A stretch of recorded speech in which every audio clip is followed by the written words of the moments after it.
fan game. So when you hear that term, what do you think? Often, when you hear a fan-made game, the connotations are often of a crude, oftentimes kind of rough and unpolished, often very inspired and unoriginal piece of work that basically just takes another, piece of content and just rips from it and creates something that, they wanted to ship a certain character together, or, my OC needs to be in there, or something like that. But when it comes to the state of video games in 2023, I personally believe that fans create better games than AAA studios. These studios have the tools to make masterpieces, and yet most of the time, they will only deliver the bare minimum just to squeeze money out of the wallets of their consumer base.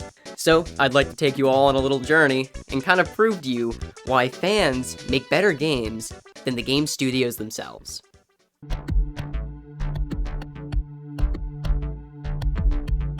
Now, the first example I'm going to use here is a game everybody knows, Minecraft. So Minecraft came out, over a decade ago. This game has been within the cultural zeitgeist for over a decade. Everyone and their fucking grandparents and their grandparents' great-great-grandchild knows fucking Minecraft.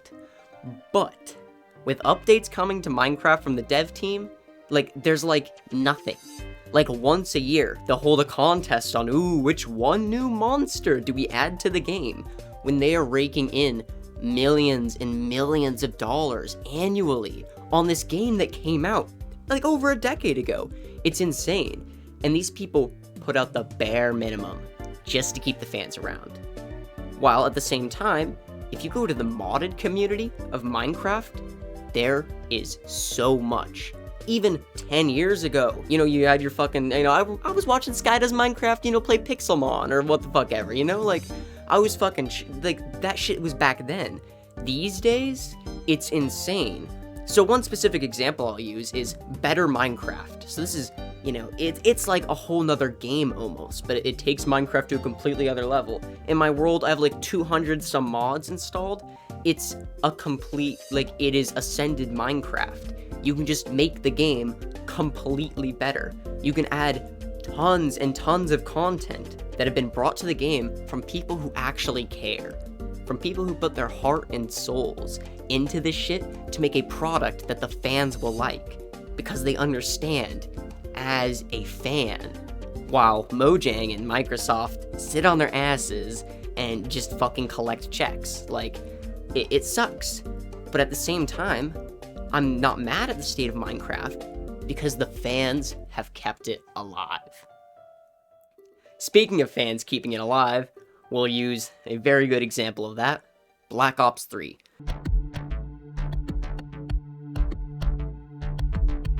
So, this game is old. Nobody plays Black Ops 3 online, multiplayer anymore. No one does that. No one ever did play the story mode on that.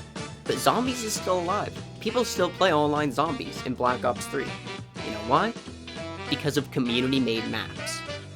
Because the community has made maps at times that are even better than the ones created by the, million-dollar game studios. These people, in their fucking bedrooms, have created these fucking awesome maps that are so much fun to play. And there's hundreds and hundreds and thousands of them to play. You get a game where you're delivered a few maps. When compared to all the modded stuff, it is literally less than 1% of the actual content that you could play in this game.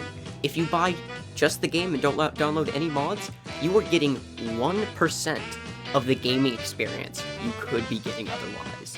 And it's just crazy. These maps are so much fun. The game is still fun, but that's because of the community.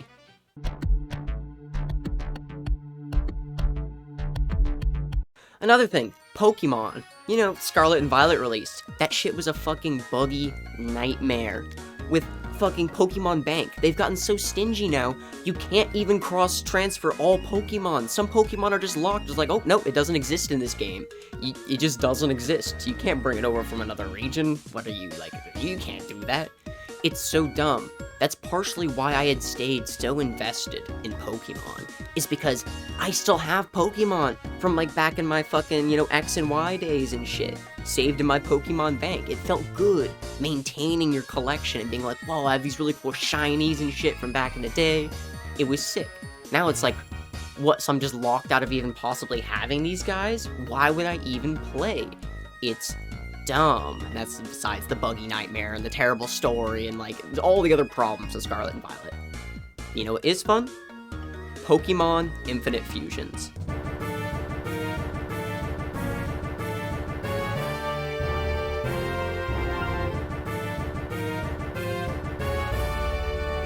So, obviously I was one of the fucking motherfuckers who saw the Alpha Rad video, like a lot of other people, which showcased this game, which is a fan-made Pokemon game that has almost like 200,000 different, like, custom sprites for different Pokemon fusions. And it's, like, actually insane, the amount of, like, depth in gameplay. They completely reworked the game, reworked the story, the dialogues, NPCs, progression, everything. It's just like Pokemon, Blue and Red, except it's way fucking cooler. You can make these, like, dope-ass fusions, like, I'll throw some of them up here. You can make some fucking awful, terrible monstrosities. I'll throw some of them up here. But it's just so much fun when you're playing this game. You get so attached to your team because you really feel like you've created your team. Like, these are things you've fused together and, like, you've specifically chosen that you want. And it feels really satisfying. You get attached to your team, and, like, it's just a great experience. I, like, been playing it non-stop for the last few days. It's great. And another note about Pokemon Infinite Fusions, the game includes a lot of quality of life changes that fans have been asking Game Freak for, like, I don't even know how long. Things are sped up and faster, like, dialogue, like, time in between moves, the time it takes for health bars to go down. It's all sped up and much more fluid, so you're not just like, oh, blank took damage, ouch, next, blank, like, it's much more fast-paced, much more enjoyable. The music is reworked beautifully. I mean, just all around, it is only an upgrade. It is not a downgrade in any respects, which often, like, FanGames might, like, be downgraded in some measures, might not hold up in some respects. But in this case, it's just a better fucking game.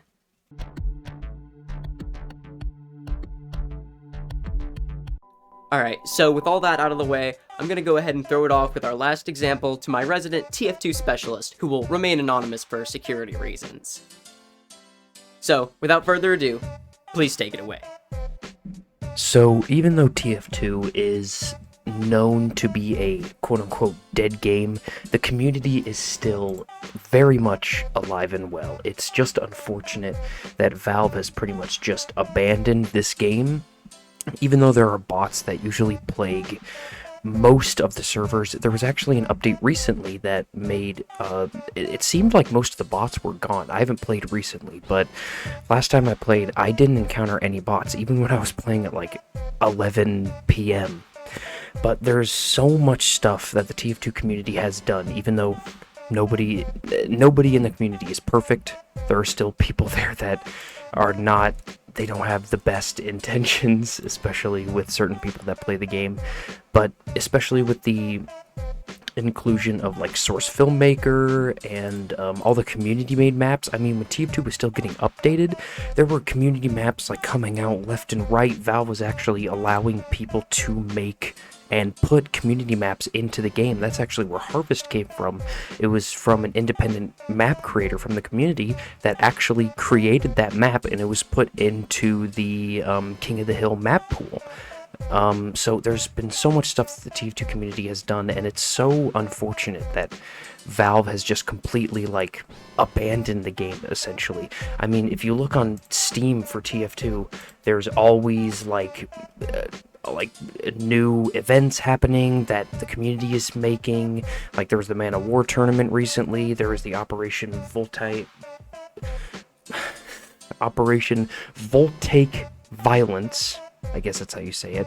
I don't participate in these events, but they're still going on. People are still making stuff about this game. People are still making events about this game, and it still has a thriving player base. It's so upsetting that Valve has like abandoned one of their best games that they've ever made, and I just wish that it could have been. I just wish that they could see that the community still wants this game to live, and they still want the game to thrive.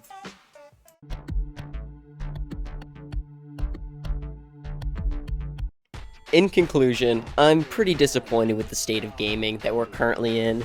And it's like, listen, I know it's like your job, and you do it for money, but that doesn't mean you can't have a little bit of pride, like, in the things you make. And that's not to be said there aren't good games coming out. Like, there are game studios that I believe really are making amazing games and really putting, like, a lot of effort in. But that's not all of them. It's not a lot of them. And I just feel like when given the tools, the fan bases can make much better games than these studios can. Because when given the tools, like, the studios, yeah, build the bare bones of it, and let the people who, like, fucking love these franchises and series, let them take it to the next level, where it's not just, like, soulless fucking money grubbers. Like, goddamn, it's crazy. Like, dude, when Nintendo released Mario Maker 2, I didn't think they had it in them. The world creation, the world builder, I didn't think they had it in them. I do have to give it to Nintendo for that one. But basically, yeah, there's a lot of these games, like especially with TF2, Black Ops 3, they would be completely dead if not for the communities. And they still have a thriving fan base because of the communities. So, I don't know. Fuck the AAA studios. We all about that indie gamer shit. We all about that gamer shit. Peace.